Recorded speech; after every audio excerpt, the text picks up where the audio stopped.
যে আপনি দীর্ঘদিন শিক্ষকতা পেশায় ছিলেন, আপনার দৃষ্টিতে শিক্ষার গুণগত মান উন্নয়নে কি কি পরিকল্পনা নেওয়া প্রয়োজন বলে মনে করেন? অনেক পরিকল্পনা নেওয়া প্রয়োজন আমি মনে করি যে আসলে আহ, আমাদের বর্তমান তো একটা সামাজিক অবক্ষয় ঘটেছে।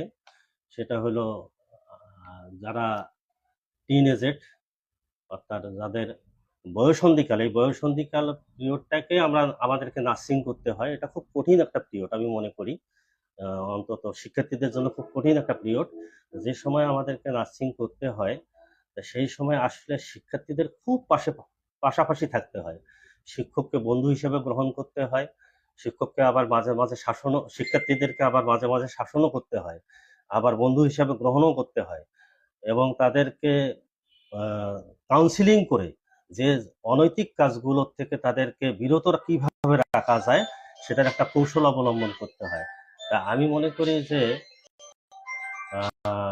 শিক্ষকতা পেশায়, শিক্ষকতা পেশার সবচেয়ে বড় দায়িত্ব যেটা, সেটা হলো শিক্ষার্থীদেরকে একটা আহ, উম, গুণী মানুষ হিসাবে এবং সমাজের একজন ভালো মানুষ হিসাবে, একজন ভালো মানুষ হিসাবে তৈরি করতে শিক্ষকদের অনেক কৌশল অবলম্বন করতে হয়। সেই কৌশলগুলো অবলম্বন, সমস্ত কৌশল অবলম্বন করলে আমি মনে করি যে শিক্ষার্থীরা একজন ভালো মানুষ হবে। সেই কৌশলগুলো অবলম্বন করা প্রত্যেকটা স্কুলে প্রয়োজন।